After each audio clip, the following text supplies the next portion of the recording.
Hi hello అందరికీ. First time ఈ channel చూసినట్టయితే సబ్స్క్రైబ్ చేసి పెట్టుకోండి, so that exclusive Telugu content in audit మీరు మిస్ అవ్వకుండా ఉంటారు. దాంతోపాటు ఈ నోట్స్ను మీకు కావాలనుకుంటే డిస్క్రిప్షన్లో టెలిగ్రామ్ ఛానల్ లింక్ ఇస్తాను, అక్కడ వెళ్ళి మీరు డౌన్లోడ్ చేసుకోండి. సో మనం ఇప్పుడు ఫస్ట్ SA 505 స్టార్ట్ చేద్దాం. ఎక్స్టర్నల్ కన్ఫర్మేషన్ ఇదేంటి? One of the type of the audit procedure. Audit ప్రొసీజర్స్లో ఇది కూడా ఉంటుంది, one of the type. External confirmation అంటే ఏంటి? Maybe defined as a audit evidence obtained as a direct return response from third party in paper or electronic from any other media. So external confirmation అంటే ఏంటంటే direct return response directly to the auditor ఉండాలంటే డైరెక్ట్గా ఏంటి, నువ్వు third party అంటే ఎవరు, other then మన client కాకుండా థర్డ్ పార్టీ నుంచి డైరెక్ట్ రిటర్న్ కన్ఫర్మేషన్ కావాలి. ఎగ్జాంపుల్ మన ట్రేడ్ రిసీవబుల్స్ ఉన్నారు, ఆర్ ట్రేడ్ పేయబుల్స్ ఉన్నారు, or bank confirmation from the bank. వీళ్ళు ఏంటి, థర్డ్ పార్టీ, మన క్లయింట్ కాకుండా థర్డ్ పార్టీ. అక్కడ నుంచి ఇక్కడ direct return response from third party ఉండాలి. సో ఇక్కడ మీకు SA 5లో ఒక ఆన్సర్ ఉంటుంది మనకి, ఏంటి? Reliability of audit evidence when it is increased. ఎప్పుడు ఇంక్రీజ్ అవుతుంది అంటే ఎప్పుడు మనం ఒక ఆడిట్ ఎవిడెన్స్ నమ్మొచ్చు అంటే కొన్ని ఫ్యాక్టర్స్ ఉంటాయి. అక్కడ ఏంటి, ఫస్ట్ ఆడిటర్ డైరెక్ట్గా తీసుకోవాలి, దాంతోపాటు ఏంటి రిటర్న్ ఫామ్లో ఉండాలి, that too from third party independent party other than the client నుంచి వచ్చింది అనుకోండి, రిలయబిలిటీ ఆఫ్ ఆడిట్ ఎవిడెన్స్ ఉంటే reliability of audit evidence increase అవుతుంది. సో ఆ 3 ఫ్యాక్టర్స్ ఇక్కడ ఉన్నాయి. ఒకటి డైరెక్ట్గానే తీసుకోవాలి, నెక్స్ట్ రిటర్న్ ఫామ్లో తీసుకోవాలి, థర్డ్ పార్టీ. సో అది కూడా ఇంక్రీజ్ అవుతుంది. సో ఎక్స్టర్నల్ కన్ఫర్మేషన్ అనేది అంత important. Reliability of audit evidence increase అవుతుంది. సో సరే, ఎక్స్టర్నల్ కన్ఫర్మేషన్ నువ్వు తీసుకొని రెడీ అయ్యాను. సో దాని మీద నువ్వు కంట్రోల్ ఉండాలి కదా. సో ఆ కంట్రోల్స్ ఎందుకు చూద్దాం first. When using external confirmation procedures the auditor shall maintain control over the external confirmation request. So ఏం చేయాలి ఫస్ట్, మనం ఎక్స్టర్నల్ కన్ఫర్మేషన్ తీసుకొని ఆడిట్ ప్రొసీజర్ పర్ఫామ్ చేద్దామని నువ్వు డిసైడ్ అయినప్పుడు ఏం చేయాలంటే ఫస్ట్ ఏం చేస్తుంటే determine the information to be confined. అంటే ఏ ఇన్ఫర్మేషన్ కన్ఫర్మేషన్ కోసం నువ్వు ఎక్స్టర్నల్ కన్ఫర్మేషన్ పంపిస్తున్నావు. ఎగ్జాంపుల్ ట్రేడ్ రిసీవబుల్స్కి ఇస్తున్నావా, ట్రేడ్ పేయబుల్స్కి ఇస్తున్నావా, లేకపోతే బ్యాంక్కి ఇచ్చి బ్యాలెన్స్ కన్ఫర్మేషన్ కోసం ఇస్తున్నావా అని చూసుకోవాలి. సో ఫస్ట్ థింగ్ అది చూసుకుంటావు, ఏమేమి కంట్రోల్ ఉండాలని దానికి ఈ ఫ్యాక్టర్స్. నెక్స్ట్ ఏం చేయండి, అప్రాపరేట్ కన్ఫర్మింగ్ పార్టీ. అసలు ఎవరు కన్ఫర్మింగ్ పార్టీ కూడా చూసుకోవాలి కదా. ఏ ఇన్ఫర్మేషన్ కన్ఫర్మేషన్ కావాలి, కన్ఫర్మింగ్ పార్టీ ఎవరు, ఇక్కడ ట్రేడ్ రిసీవబుల్స్ డెటార్ క్రెడిటారా లేకపోతే బ్యాంకా, ఇది కన్ఫర్మింగ్ పార్టీ ఎవరైనా చూసుకుంటాం. నెక్స్ట్ ఏం చేస్తావు, designing the confirmation request including the determination that request is properly addressed. ఇప్పుడు డిజైన్ చేసుకోవాలి. ఫస్ట్ ఏం చేసావు, నువ్వు ఏ ఇన్ఫర్మేషన్ నీకు కావాలి చూసుకున్నావు. నెక్స్ట్ ఎవరు కన్ఫర్మింగ్ పార్టీ ఎవరు, నెక్స్ట్ దాన్ని డిజైన్ చేయాలి. డిజైన్ చేసుకోవడం అంటే ఏంది, ఏ ఇన్ఫర్మేషన్ డిజైన్ చేసుకోవాలి, దాంతోపాటు అడ్రస్ కూడా ప్రాపర్గా మెన్షన్ చేయాలి. థర్డ్ ఏం చేస్తావు, నువ్వు sending the follow up confirmation request ఏం చేస్తావు, దెన్ ఫాలోఅప్ కూడా చూసుకోవాలి. సో ఇవి ఫ్యాక్టర్స్ నాతో పాటు చెప్పుకోండి. వెరీ చిన్న ఎస్ఏ ఇది, నాతో పాటు నేర్చుకోండి, సో దట్ రివిజన్ అయిపోతుంది. ఫస్ట్ ఏం చేస్తావు, నువ్వు determine the confirming part information to B confirm. A information confirmation కావాలి. నెక్స్ట్ అసలు ఎవరు, నెక్స్ట్ అప్రాపరేట్ కన్ఫర్మింగ్ పార్టీ ఎవరు, next designing and confirming. A information confirm designing and confirming, దాంతోపాటు అడ్రస్ కూడా ప్రాపర్గా ఉండాలి. థర్డ్ ఇవన్నీ అయిపోయినాయి కదా, సెండింగ్ ద రిక్వెస్ట్, దాంతోపాటు ఫాలోఅప్ కూడా చూసుకోవాలి. ఇది కంట్రోల్స్ ఏమేమి ఉండాలని చెప్పి చూసుకుంటారు ఎక్స్టర్నల్ కన్ఫర్మేషన్లో. నెక్స్ట్ డిజైన్, ఇందాక ఇది ఉంది ఫ్యాక్టర్. డిజైన్ ఎందుకు ఇంపార్టెంట్ అంటే నీ డిజైన్ బట్టే కదా, నీ డిజైన్ బట్టి ఏమవుతాయంటే ఇక్కడ రెస్పాన్స్ రేట్ అనేది పెరుగుతుంది, దాంతోపాటు reliability nature of audit evidence obtain from the response.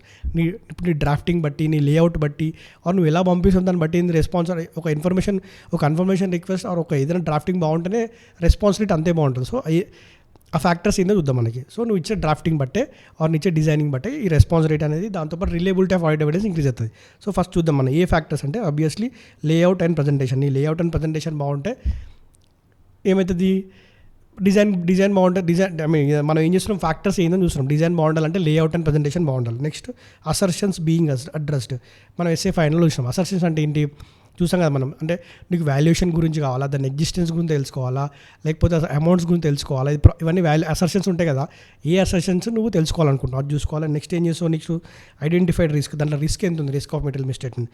Third method of communication, example paper form ఇస్తున్నావు, ఎలక్ట్రానిక్ ఇస్తున్నావు, అదర్ మీడియాలు ఇస్తున్నావు, మెథడ్ ఆఫ్ కమ్యూనికేషన్ చూసుకుంటావు. నెక్స్ట్ ప్రేయర్ ఎక్స్పీరియన్స్ నీకేమైనా ఉందా. ఈ ప్రేయర్ ఎక్స్పీరియన్స్ అంటే ఇంతకుముందుకి నువ్వు ఎప్పుడన్నా ఈ సిమిలర్ ఆడిట్ ఎవిడెన్స్ కన్ఫర్మేషన్ కోసం పంపించిన వాళ్ళని చూసుకుంటాం. నెక్స్ట్ ఏం చేస్తావు, ability of the intending party కూడా చూసుకోవాలి కదా. ఎబిలిటీ, అసలు మనం కన్ఫర్మేషన్ పంపిస్తున్నాం ఎక్స్టర్నల్ కన్ఫర్మేషన్ చేయమని, బట్ ఇంటెండింగ్ పార్టీ ఎవరు కూడా మనం ప్రాపర్గా చూసుకోవాలి. దాన్ని అప్పుడే మనము ఈ ప్రజెంటేషన్ అనేది బాగుంటుంది. అసలు ఇచ్చేవాడే ప్రాపర్గా ఇవ్వడే, అసలు ఇంటెండింగ్ పార్టీకి అసలు వాడికి ఇవ్వాలని లేదనుకోండి, ఇంత చేసి వేస్ట్ అయిపోతుంది. ఇంకా లాస్ట్కి ఏం చేస్తాం, నెక్స్ట్ మేనేజ్మెంట్ ఆథరైజేషన్. ఇప్పుడు మనం ఎక్స్టర్నల్ కన్ఫర్మేషన్ రిక్వెస్ట్ అనేది డైరెక్ట్గా మనం పంపించుకోవడానికి ఉండదు కదా జనరల్గా. ఇప్పుడు ఎగ్జాంపుల్ బ్యాంకే తీసుకోండి, బ్యాంక్ వెళ్ళి నువ్వు నా క్లయింట్కి ఇంత బ్యాంక్ బ్యాలెన్స్ మీ బ్యాంక్లో ఉందా కన్ఫర్మేషన్ అనేది ఇవ్వడాడు, నువ్వు ఎవరు ఆడిటర్ ఏంటి అనేది సో అని ఉండాలి. సో అదన్నీ తెలుస్తేనే కదా బ్యాంక్ అనేది మనకి రిటర్న్ మనకి రిప్లై ఇస్తాడు. సో అందుకే ఏం చేయాలి, మనం ఆథరైజేషన్ ఫస్ట్ వెళ్ళి మన మేనేజ్మెంట్తో మాట్లాడాలి. సో అండ్ సో రెస్పాన్స్ ఆ రిక్వెస్ట్ నేను ఆ రిటర్న్ కన్ఫర్మేషన్ అనేది నాకు బ్యాంక్ నుంచి కావాలని చెప్పి తీసుకోవాలి. సో దానికి ఆథరైజేషన్ కూడా కావాలి. సో ఇది చెప్పండి ఫస్ట్ మనం ఏం చేయాలి దానికోసం. ఫ్యాక్టర్స్ డిజైన్ అంటే ఫ్యాక్టర్స్ ఏంటి, factors that considered by the auditor designing కోసం ఏమేమి చూసుకోవాలి. డిజైన్ ప్రాపర్ ఉండాలంటే ఏంది, లేఅవుట్ అండ్ ప్రజెంటేషన్ చూసుకోవాలి. నువ్వు ఏ అసెషన్స్ అడగాలనుకుంటూ చూసుకోవాలి. నెక్స్ట్ దాంట్లో రిస్క్ ఎంత చూసుకోవాలి. ఇది అయిపోయినా మెథడ్ ఆఫ్ కమ్యూనికేషన్ చూసుకోవాలి. ప్రేయర్ ఎక్స్పీరియన్స్ ఏమైనా ఉందా, next ability of the intending party ఎంత చూసుకోవాలి. లాస్ట్కి మేనేజ్మెంట్ ఇవన్నీ చేస్తే బాగుంది. మరి మేనేజ్మెంట్ ఆథరైజేషన్ ఉంటేనే కదా లాస్ట్ చేసేది ఇవన్నీ. సో ఇది చూసుకోవాలి. ఇది సో ఈ రెండు డెఫినేషన్స్ మనం కొద్దిసేపు అయినా కొద్దాము. First types of external confirmation request చూద్దాం. ఒకటి పాజిటివ్ కన్ఫర్మేషన్ రిక్వెస్ట్, నెక్స్ట్ ఒకటి negative confirmation request. So first మనం పాజిటివ్ కన్ఫర్మేషన్ రిక్వెస్ట్ ఏంటంటే చూద్దాం. ఫస్ట్ మనం పాజిటివ్ కన్ఫర్మేషన్ రిక్వెస్ట్ ఏంటంటే ఇంటెండింగ్ పార్టీ ఎవరికైతే మనం పార్టీ పంపిస్తున్నామో వాడు అగ్రీ అయినా డిసగ్రీ అయినా ఖచ్చితంగా మనకి రిప్లై ఇవ్వాలి. ఏంటి ఇక్కడ request from the confirming party respond directly to the auditor indicating whether confirming party agree or disagree with the information that is provided in the confirmation request. So agree అయినా disagree అయినా వారు confirming party respond అవ్వాలి. అది positive confirmation request. అందుకే దీని ఏమంటారు, this will provide more reliable audit evidence then. However కాకపోతే ఇక్కడ కొంచెం ఏమంటారు దీనికి మనకి డిసడ్వాంటేజెస్ ఉన్నాయి, డ్రాబ్యాక్స్ ఉన్నాయి. ఏంటంటే however that confirming party reply to the confirm without verifying that their information is correct or not. ఇక్కడ ఏంది పాజిటివ్ కన్ఫర్మేషన్ రిక్వెస్ట్ ఏంది, వాడు అగ్రీ అయినా డిసగ్రీ అయినా సరే మనకి రిటర్న్ అంటే మన రిప్లై మాత్రం ఇవ్వాలని చెప్తున్నాము ఖచ్చితంగా.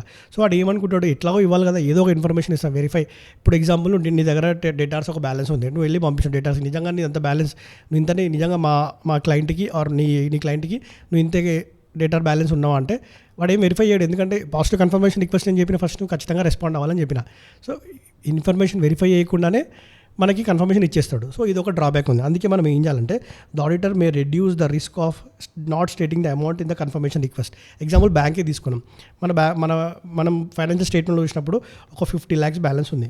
ఈ 50 lakhs బ్యాలెన్స్ నిజంగా ఉందా లేదని చెప్పి బ్యాంక్ కన్ఫర్మేషన్ పంపించినాం. బ్యాంక్కి ఎంతోమంది ఇలాంటి నీలాంటి ఆడిటర్స్ నీలాంటి చాలా కంపెనీస్కి ఏంది ఇలాంటి కన్ఫర్మేషన్ రిక్వెస్ట్ వస్తూనే ఉంటాయి రిక్వెస్ట్లు. సో వాళ్ళకి అంత టైం ఉండదు కదా, వాళ్ళు ఏం చేస్తారు, ఉంది లేదని చెప్పి ఎట్లా పోయి పాజిటివ్ కన్ఫర్మేషన్ రిక్వెస్ట్కి రిప్లై చేయాలని చెప్పి ఓకే అని చెప్పేస్తారు. కానీ మనం అలా రిస్క్ ఎందుకు వితౌట్ వెరిఫైయింగ్ ఇన్ఫర్మేషన్ వాళ్ళు రెస్పాన్స్ ఇస్తారు. కానీ మనం బ్లాంక్ పంపిస్తాం. బ్లాంక్ ఏంటంటే ఏమని పంపిస్తాం అంటే మీ దగ్గర మా క్లయింట్కి ఎంత బ్యాంక్ బ్యాలెన్స్ ఉందని చెప్పి పంపిస్తాం. ఇలా మనం పంపిస్తాం కదా, ఎందుకంటే వితౌట్ వెరిఫికేషన్ పంపిస్తాం కాబట్టి. మరి దీనికి మళ్ళీ ఒకటి మనం దీన్ని కవర్ చేసుకోవడానికి ఇలా చేస్తున్నాం, బ్లాంక్గా పంపిస్తాం. మళ్ళీ దానికి ఇంకొకటి ఏంటి డిసడ్వాంటేజ్ అంటే use of this type of blank confirmation request lower response rate. ఇప్పుడు వాళ్ళకి అంత ఎఫర్ట్ తీసుకోలేరు కదా. ఇప్పుడు ఉన్న ఒక బ్యాలెన్స్ నువ్వు 2 balances నువ్వే బ్యాలెన్స్ చేసి పంపించినావు అనుకో ఓకే, లేకపోతే ఉంది లేకపోతే లేదని పంపిస్తారు. ఎందుకంటే పాజిటివ్ కన్ఫర్మేషన్ రిక్వెస్ట్ కాబట్టి. కానీ బ్లాంక్గా ఫిల్ చేసేది వాళ్ళకి ఎక్స్ట్రా ఎఫర్ట్స్ ఉంటాయి కాబట్టి దీనికి రెస్పాన్స్ రేట్ అనేది కూడా తగ్గిపోతుంది. బ్యాంక్కి చాలామంది అడుగుతారు కాబట్టి రెస్పాన్స్ రేట్ తగ్గిపోతుంది. సో ఇదేంటి పాజిటివ్ కన్ఫర్మేషన్ రిక్వెస్ట్. సింపుల్గా చెప్తా, పాజిటివ్ కన్ఫర్మేషన్ రిక్వెస్ట్ అంటే ఏంటి, అగ్రీయింగ్ పార్టీ ఎవరైతే ఉన్నారో అదే రెస్పాండెన్స్ పార్టీ ఎవరు ఉన్నారో అగ్రీ అయినా డిసగ్రీ అయినా సరే నువ్వు ఖచ్చితంగా రిప్లై అవ్వాలి. సో దీన్నే మనం ఎందుకంటాం, రెస్పాన్స్ ప్రతిసారి రావాల్సిందే కాబట్టి అగ్రీ అయినా డిసగ్రీ అయినా మోర్ రిలయబుల్ ఆడిట్ ఎవిడెన్స్ అంటాం. కాకపోతే దీంట్లో ఒక డ్రాబ్యాక్ ఏంటంటే ఎప్పుడు రెస్పాండ్ అవ్వాలి కాబట్టి కన్ఫర్మింగ్ థర్డ్ పార్టీ ఏం చేస్తాడు, వితౌట్ వెరిఫైయింగ్ ద అమౌంటే పంపించేస్తాడు. సో దీనికోసం మనం ఏం చేస్తాము, బ్లాంక్ పంపించేసి నువ్వే రాయమని చెప్పి పంపిస్తాం. కానీ దీనికి మళ్ళీ డిసడ్వాంటేజ్ లో ఎక్సెప్షన్ రేట్, ఎందుకంటే వాళ్ళు ఎక్స్ట్రా ఎఫర్ట్స్ పడతాయి కాబట్టి లో ఎక్సెప్షన్ రేట్ చూసేది ఉంటుంది. సో ఇది పాజిటివ్ కన్ఫర్మేషన్ రిక్వెస్ట్. దెన్ మనం నెగిటివ్ కన్ఫర్మేషన్ రిక్వెస్ట్ చూద్దాం. నెగిటివ్ కన్ఫర్మేషన్ రిక్వెస్ట్ అంటే ఓన్లీ ఇక్కడ డిసగ్రీ అయితే మాత్రమే నువ్వు కన్ఫర్మేషన్ రిప్లై ఇవ్వాలి, అదర్ అగ్రీ అయితే ఇవ్వద్దు. సో అది ఏంటంటే negative confirmation request that confirming party respond directly to the auditor only if the confirming party disagree అయితే మాత్రమే మనకి రెస్పాండ్ అవ్వమని చెప్పి పంపిస్తాం. అగ్రీ అయితే అవసరం లేదు. అంటే ఇప్పుడు నువ్వు పంపించిన ఒక ఇన్ఫర్మేషన్, ఎగ్జాంపుల్ నువ్వు డేటాస్ ఉంది, నీ దగ్గర డేటాస్ 10 lakhs ఉంది అనుకోండి, 10 lakhs ఉంది. ఇప్పుడు మనం వెళ్ళి పార్టీకి వెళ్ళి పంపించినాం, ఏంటి నువ్వు డిసగ్రీ అయితే మాత్రమే, ఇప్పుడు చూద్దాం మనం డిసగ్రీ అయితే మాత్రమే నువ్వు రెస్పాండ్ అవ్వ, అగ్రీ అయితే అవసరం లేదు. ఎగ్జాంపుల్ 90 lakhs, మనం 9 lakhs ఉంది అనుకో, వాడు ఏమనుకుంటాడు, అరే నా నేను ఇవ్వాల్సిన అప్పు 10 lakhs కానీ 9 lakhs ఉంది కాబట్టి డిసగ్రీ అవుతుంది. ఇక్కడ ఏమనుకుంటాడు, డిసగ్రీ అవుతుందంటే ఇన్ ద సెన్స్ అరే డిసగ్రీ అయితే ఏమంటాడు, ఓకే నాకు 9 lakhs అవుతుంది కాబట్టి గమ్మున ఉంటాడు, డిసగ్రీ అవుతుంది ఎందుకంటే తక్కువ బ్యాలెన్స్ కన్ఫర్మేషన్కి వెళ్ళిపోతుంది కదా. అదే నీకు 10 ఒక 11 lakhs పంపించినావు అనుకో, ఇక్కడ వాడికి ఫేవర్గా లేదు, అంటే ఇక్కడ ఏమవుతుంది, వాడికి ఫేవర్గా లేనప్పుడు మాత్రమే నీకు రెస్పాండ్ అవుతాడు. ఇక్కడ చూద్దాం మనం negative confirmation request less persuasive audit evidence then the positive confirmation. అది ఎందుకంటే ఇక్కడ కొన్ని డ్రాబ్యాక్స్ ఉంది. ఏంది, failure to receive a respond to negative confirmation request does not explicitly indicate ఈ రెసిప్ట్. అంటే కొన్ని ఉన్నాయి ఛాన్సెస్. ఇక్కడ ఏమైనా నెగిటివ్ కన్ఫర్మేషన్ రిక్వెస్ట్లో మనకి ఏముంటాయి, సో నెగిటివ్ కన్ఫర్మేషన్ రిక్వెస్ట్ కూడా కొన్ని డ్రాబ్యాక్స్ ఉన్నాయి. ఆ డ్రాబ్యాక్స్ ఏంటో చూద్దాం మనం. ఇప్పుడు నువ్వు నెగిటివ్ కన్ఫర్మేషన్ రిక్వెస్ట్లు ఏంటి, ఓన్లీ డిసగ్రీ అయితే మాత్రమే నువ్వు రెస్పాండ్ అవ్వమని చెప్తాం. అంటే డిసగ్రీ అయితే బట్ రెస్పాండ్ అవ్వట్లే అంటే అగ్రీ అయినట్టే కదా. డిసగ్రీ అయితే రెస్పాండ్ అవ్వాలి, డిసగ్రీ అయితే నీకు రెస్పాండ్ అవ్వాలి, రెస్పాండ్ అవ్వకపోతే అగ్రీ అయినట్టు. సో ఇక్కడ ఏమవుతుంది, వాడు రెస్పాండ్ అవ్వట్లే అంటే ప్రతిసారి వాడు ఇప్పుడు మనం పంపించిన ఒక ఇన్ఫర్మేషన్ని కొన్నిసార్లు ఛాన్సెస్ ఉంటాయి వాడు ఇన్ఫర్మేషన్ రీసెల్ తీసుకునే ఉండకపోవచ్చు, ఆర్ వెరిఫై చేయకుండానే ఇందాక ఏదైతే ఫాస్ట్ కన్ఫర్మేషన్ అక్కడ ఇక్కడ వెరిఫై చేయకుండానే రెస్పాండ్ అవ్వచ్చు, రెండు ఉంటాయి ఇక్కడ. So failure to receive response to negative confirmation record does not explicitly indicate that receipt by the indicated ఆర్టీ పార్టీ. అంటే వాడు రెస్పాన్స్ ఇవ్వట్లే అంటే దట్ డజంట్ మీన్ దట్ అంటే అగ్రీ అయినట్టు కూడా కాదు, వాడు ఇన్ఫర్మేషన్ తీసుకోకపోవచ్చు కూడా. సో అది ఉంటుంది. And without verification of the accuracy లేకుండానే కూడా రెస్పాండ్ అవ్వచ్చు. ఈ రెండు ఇక్కడ కూడా ఉంటాయి.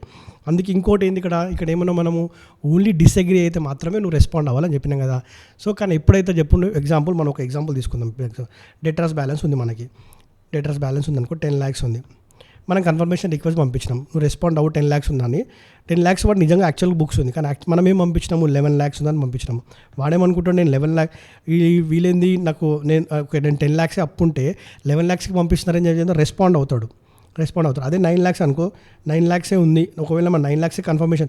ఇప్పుడు యాక్చువల్ బుక్స్ ఆఫ్ అకౌంట్స్లో మళ్ళీ చెప్తున్నాను, యాక్చువల్ బుక్స్ ఆఫ్ అకౌంట్స్లో 10 lakhs బ్యాలెన్స్ ఉంది, కానీ మనం 11 lakhs పంపించినాం అనుకో వాడు రెస్పాండ్ అవుతాడు ఖచ్చితంగా, ఎందుకంటే అది ఫేవర్గా లేదు కాబట్టి. అదే 9 lakhs పంపించినాం అనుకో రెస్పాండ్ అవ్వడు, ఎందుకంటే అది ఫేవర్ ఉంది కాబట్టి. అది సో అది డ్రాబ్యాక్. ఇది ఏం డ్రాబ్యాక్ ఇది, the confirming party may also likely to respond to indicating disagreement with the confirmation request when the information request is not in their favour లేనప్పుడు మాత్రమే డిసగ్రీ అప్పుడు మాత్రం రెస్పాండ్ అవుతాడు. అది అందుకే ఏం చేస్తామంటే ఈ నెగిటివ్ కన్ఫర్మేషన్ రిక్వెస్ట్ ఏదైతే ఉందో దీన్ని మనం సోల్ సబ్స్టాన్సివ్ ఆడిట్ ప్రొసీజర్ లాగా యూజ్ చేసుకోవద్దు to address the assessed risk of material misstatement assertion level. దీంట్లో నెగిటివ్స్ ఉన్నాయి కాబట్టి సోల్ సబ్స్టాంటివ్ ఆడిట్ ప్రొసీజర్స్ ఏంటి, ఇప్పుడు మనకు ఫర్దర్ ఆడిట్ ప్రొసీజర్స్ ఉంటాయి, ఇది మనకి ఏంది రిస్క్ ఆఫ్ అసెస్మెంట్ ర్యాప్ ఉంటుంది, సబ్స్టాంటివ్ ప్రొసీజర్స్ ఉంటాయి కదా. సబ్స్టాంటివ్ ప్రొసీజర్ ఏముంటుంది ఇక్కడ, further audit procedure, substantive procedure, test of controls, test of details ఉంటాయి కదా. సో దీన్ని సోల్గా యూజ్ చేసుకోవద్దు. అన్లెస్ ఎప్పుడు సోల్గా యూజ్ చేసుకోవచ్చు అంటే when all of the factors, ఈ ఫ్యాక్టర్స్ ఉంటే ఈ నెగిటివ్ కన్ఫర్మేషన్ రిక్వెస్ట్ని సోల్ సబ్స్టాంటివ్ ప్రొసీజర్లో యూజ్ చేసుకోవచ్చు. అదేంటో చూద్దాం. మనకు ఎప్పుడు the auditor has assessed the risk of material మిస్స్టేట్మెంట్లో ఉంది, so negative confirmation request use చేసుకో. దాంతోపాటు ఏంది, obtain sufficient appropriate audit evidence regarding the operating effectiveness of controls. అంటే టెస్ట్ ఆఫ్ కంట్రోల్స్ కూడా ప్రాపర్గా ఉన్నాయి, రిస్క్ తక్కువ ఉంది, కంట్రోల్స్ కరెక్ట్ ఉన్నాయి అన్నప్పుడు okay you can use negative confirmation request. Then low exception rates are identified. Low exception rate అంటే, exception rate ఏంటంటే నువ్వు ఒక కన్ఫర్మేషన్ పంపించినావు. డెఫినేషన్ చూద్దాం. ఎక్సెప్షన్ అంటే ఇక్కడ ఉంది మనకి డెఫినేషన్. ఇప్పుడు వచ్చేది డెఫినేషన్ ఏంటంటే a response that indicate difference between the information responded to be confirmed or contained in the entity's records and information provided by the confirming party. నువ్వు ఒక ఇన్ఫర్మేషన్ పంపించినావు, ఆ ఇన్ఫర్మేషన్కి రెస్పాన్స్ వచ్చింది, ఈ రెండింటికి డిఫరెన్స్ ఏదైతే ఉందో దాన్ని ఎక్సెప్షన్ అంటారు. అప్పుడే నీకు ఇది మిస్టేట్మెంట్ కాదు, ఫస్ట్ ఎక్సెప్షన్ అంటున్నాడు. అంటే నువ్వు పంపించిన తర్వాత మనం ఎంక్వైరీ చేసుకుని ఇది మిస్టేట్మెంట్గా చూసుకుందాం, కానీ నువ్వు పంపించిన దానికి కొంచెం వాళ్ళు పంపించింది డిఫరెన్స్ అమౌంట్ వస్తుంది కదా, నువ్వు 1000 అని పంపించినావు, వాళ్ళు 500 అని పంపించినావు, ఈ డిఫరెన్స్ ఉంది కదా 500, అది మనకి ఎక్సెప్షన్. సో ఆ ఎక్సెప్షన్ రేట్ అనేది చాలా తక్కువ ఉండాలి నెగిటివ్ కన్ఫర్మేషన్ యూజ్ చేసుకోవాలంటే. అదే నెక్స్ట్ ఏంది, the population of subject to negative confirmation processes ఉంది comprise of large number of small homogeneous. అంటే పెద్ద అంటే ఎక్కువ ఉండొద్దు, నెక్స్ట్ స్మాల్ హోమోజీనియస్ ఉండాలంటే ఏంది, ఇప్పుడు large number of small homogeneous account balance transactions. అంటే ఇప్పుడు ఏదైనా టెస్ట్ చేస్తున్నావు, ఎగ్జాంపుల్ డేటాస్ కానీ ఇది కానీ టెస్ట్ చేసేటప్పుడు ఎక్కువ వేరియేషన్ ఉండొద్దు, స్మాల్ నెంబర్ ఉండాలి. లార్జ్ అంటే హోమోజీనియస్ అంటే సిమిలర్గా ఉండాలండి, సిమిలర్గా ఉంటే నువ్వు నెగిటివ్ కన్ఫర్మేషన్ యూజ్ చేసుకోవచ్చు. Next the auditor is not aware of circumstances conditions which would have cause the recipient to negative confirmation request. అంటే ఇప్పుడు నువ్వు పంపించినప్పుడే నీకు ఒక అవేర్నెస్ ఉండాలి, నీకు తెలిసి ఉండాలి వీడు ఏమంటారు ఇది రిక్వెస్ట్కి డిసగ్రీ అవ్వడు, రిక్వెస్ట్ చేయడం అన్నప్పుడు మాత్రమే నువ్వు నెగిటివ్ కన్ఫర్మేషన్ రిక్వెస్ట్ యూజ్ చేయాలి. సో ఏంటి ఆ ఫ్యాక్టర్స్ చూసినట్టయితే ఫస్ట్ మనం ఏం చేద్దామంటే రిస్క్ తక్కువ ఉండాలి, కంట్రోల్స్ ఎక్కువ ఉండాలి, నెక్స్ట్ లో ఎక్సెప్షన్ రేట్ ఉండాలి, ఎక్సెప్షన్ రేట్ తక్కువ ఉండాలి, నెక్స్ట్ పాపులేషన్ ఎట్లుండాలి, హోమోజీనియస్ ఉండాలి, అదే స్మాల్ నెంబర్ ఆఫ్ హోమోజీనియస్ ఉండాలి. నెక్స్ట్ ఆడిట్ నువ్వు should not be aware of any circumstances. అంటే కన్ఫర్మింగ్ పార్టీ డిసగ్రీ అవ్వడు అని నువ్వు ముందే తెలుసు, డిస్రిగార్డ్ సచ్ రిక్వెస్ట్. అంటే ఆ రిక్వెస్ట్ని నేను చెప్పను అనే వీడికి పంపిస్తే వీడు చెప్పకుండా ఉండడు అని, అంటే నీకు ముందే అవేర్నెస్ ఉండాలి సర్కమ్స్టాన్సెస్, ఖచ్చితంగా పంపించడు అలానే ఉన్నప్పుడు ఈ నెగిటివ్ కన్ఫర్మేషన్ రిక్వెస్ట్ యూజ్ చేసుకోవద్దు. సో అది ఇందాక చెప్పాను కదా, ఏమన్నా నేను మేనేజ్మెంట్ పర్మిషన్ కావాలి, డైరెక్ట్గా వెళ్ళి బ్యాంక్ అడిగినా డేటార్స్కి అడిగినా వాళ్ళు ఇవ్వరు. సో మేనేజ్మెంట్కి మనం వెళ్ళి అడుగుతాం, నేను ఇట్లా ఎక్స్టర్నల్ కన్ఫర్మేషన్ రిక్వెస్ట్ పంపించాలనుకుంటున్నా, I to obtain audit evidence అంటాం. సో అక్కడ కొన్ని సిచ్యువేషన్ చూద్దాం మనం. ఏంటంటే management refusal to allow the auditor to send the confirmation request step by request taken by the auditors. Management ఎప్పుడు మన ఫేవర్ ఏముండదు, కొన్నిసార్లు మనకి వాళ్ళు అబ్జెక్షన్ కూడా చెప్తారు. అప్పుడు ఏం చేయాలి, ఆడిటర్ ఏం చేద్దాం అంటే ఫస్ట్ మనము enquire the refusal and seek the audit evidence validity of the reasonable ways. First వాళ్ళు వద్దన్నారు అనుకోండి, వద్దన్నప్పుడు మనం ఏం చేయాలి, ఫస్ట్ రీజన్ అసలు ఎందుకు ఈ రిఫ్యూజల్కి రీజన్స్ ఏం చూస్తాం, వ్యాలిడిటీ ఆఫ్ ద రీజనబుల్నెస్. నిజంగా వ్యాలిడిటీ ఉందా, ఈ డేటార్కి ఆర్ ఈ క్రెడిటార్కి ఆర్ ఈ బ్యాంక్ని కన్ఫర్మేషన్ అడగొద్దు అంటున్నారు, దాంట్లో ఎంత వ్యాలిడిటీ ఉంది అని చూసుకుంటాం. ఫస్ట్ ఏం చేస్తాము, రీజన్ తెలుసుకుంటాం, వ్యాలిడిటీ ఆఫ్ రీజనబుల్ అని చూసుకుంటాం. Next implications of management refusal to the risk of material. అంటే వీళ్ళు మనకి ఈ ఎక్స్టర్నల్ కన్ఫర్మేషన్ రిక్వెస్ట్ పంపిస్తున్నారు, ఓకే, మనకి రిస్క్ దీంట్లో రిస్క్ ఎంత చూసుకుంటాం, దాంతోపాటు రిస్క్ ఆఫ్ ఫ్రాడ్ ఉందా, నేచర్ టైమింగ్ ఆడిట్ ప్రాసెస్ మనం ఏం చేయాలో చూసుకుంటాం. ఫస్ట్ నువ్వు ఏం చేస్తావు అంటే రీజన్స్ ఫర్ ద రిఫ్యూజల్, అసలు ఏ రీజన్స్ వల్ల వీళ్ళు రిఫ్యూజ్ చేస్తున్నారు దాని వ్యాలిడిటీ అని చూసుకుంటాం. నెక్స్ట్ ఏం చేస్తావు, దాంట్లో రిస్క్ ఎంత ఉంది, ఈ ఇంప్లికేషన్ జరగడం వల్ల దాని మీద రిస్క్ ఆఫ్ మెటీరియల్ స్టేట్మెంట్ ఎంత ఉంది, నెక్స్ట్ రిస్క్ ఆఫ్ ఫ్రాడ్ ఏమైనా ఉందా, nature timing external of audit process నేను ఏం చేయాలి చూసుకుంటావు. నెక్స్ట్ ఏం చేస్తావు, ఆల్టర్నేటివ్ ఆడిట్ ప్రొసీజర్ చేసుకుంటావు. Next if the auditor conclude that management refusal to allow the auditor to send the confirmation request unreasonable అనిపించింది, అసలు రీజనబుల్నెస్సే లేదు, చాలా అన్రీజనబుల్గా వద్దని అంటున్నారు అనుకోండి, ఏం చేసావు నువ్వు, అండ్ నీకు ఇంకేమనిపిస్తుంది, unable to obtain relevant audit evidence from alternative audit process. ఇందాక చెప్పాను కదా, ఆల్టర్నేటివ్ ఆడిట్ ప్రాసెస్ ఏమైనా చూసుకోవాలి. ఒకటి అన్రీజనబుల్ అనిపించింది, నెక్స్ట్ నేను ఆల్టర్నేటివ్ ఆడిట్ ప్రాసెస్ కూడా ఏం చేయలేకపోతున్నాను, అప్పుడు ఏం చేస్తాను, ఫస్ట్ ఏం చేయాలి, కమ్యూనికేషన్ TCWG హైయర్ అథారిటీ చెప్పుకుంటావు, యాజ్ పర్ ఎస్ 260 మనం చేసినాం కదా, TCW చెప్తుంటావు. TCW చెప్పినాక కూడా ద ఆడిటర్ హ్యాస్ ఏమైనా determine that implications of the audit opinion అనేది చూసుకోవాలి. ఫస్ట్ TCW చెప్పాలి, దాంతోపాటు యాజ్ పర్ ఎస్ 705లో నీ ఇంప్లికేషన్ చెప్పేసాలి. ఇది management refusal. Next evaluating the audit evidence నువ్వు negative confirmation request, positive confirmation request, ఏదో కన్ఫర్మేషన్ రిక్వెస్ట్లో నువ్వు ఆడిట్ ఎవిడెన్స్ ఆబ్టైన్ చేసినావు, దీన్ని ఏం చేయాలి, అప్పుడు ఏం చేయాలి, relevant and reliable of audit evidence check చేసుకోవాలి. దానికోసం ఏం చేయాలంటే నేను కేటగిరీస్గా డివైడ్ చేయాలి రిజల్ట్స్ ఆఫ్ సచ్. ఇప్పుడు ఆడిట్ ఎవిడెన్స్ తీసుకుంటున్నాం, జస్ట్ కేటగిరీస్గా డివైడ్ చేయాలి, తర్వాత అందాం.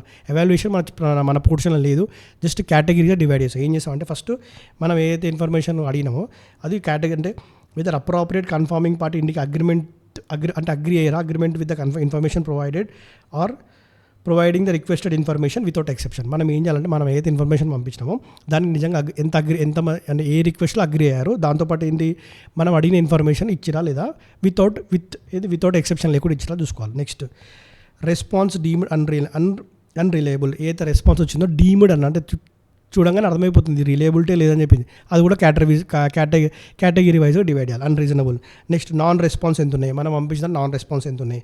నెక్స్ట్ అండ్ ఎక్సెప్షన్ ఏమైంది, అండ్ రెస్పాన్స్ ఇండికేటింగ్ ఎక్సెప్షన్. ఒక రెస్పాన్స్ అయితే అది ఎక్సెప్షన్ అంటే ఇందాక చెప్పాను కదా, మనం అడిగిన దానికి వాళ్ళు ఇచ్చిన దానికి డిఫరెన్స్ ఏందనేది ఎక్సెప్షన్.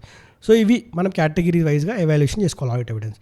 ఒక డెఫినేషన్ ఏదో రెస్పాన్స్ అయింది కదా, ఏంది మనకి నాన్ రెస్పాన్స్ అంటే ఏంటి, failure to receive response to positive confirmation request, అది నాన్ రెస్పాన్స్. దాంతోపాటు ఇంకేంటి, కన్ఫర్మేషన్ రిటర్న్ అన్డెలివర్డ్, ఒకవేళ అన్డెలివర్ అయినా కూడా అది నాన్ రెస్పాన్స్ కింద. సో ఇది SA 505 external confirmation. Very simple and easy SA. నాతో పాటు ఇట్లా క్లాసులు నేర్చుకోండి, ఈజీగా అర్థమైపోతుంది. మీకు ఈ వీడియో నచ్చినట్టయితే ఇద్దరు ముగ్గురు CA ఇంటర్ స్టూడెంట్స్ తెలుగు వాళ్ళు ఎవరైతే వాళ్ళకి షేర్ చేయండి, సో దట్ వాళ్ళు కూడా ఇలా ఈజీగా మదర్ టంగ్లో నేర్చుకుంటే ఈజీ రిటెన్షన్ ఉంటుంది. So thank you each and every one.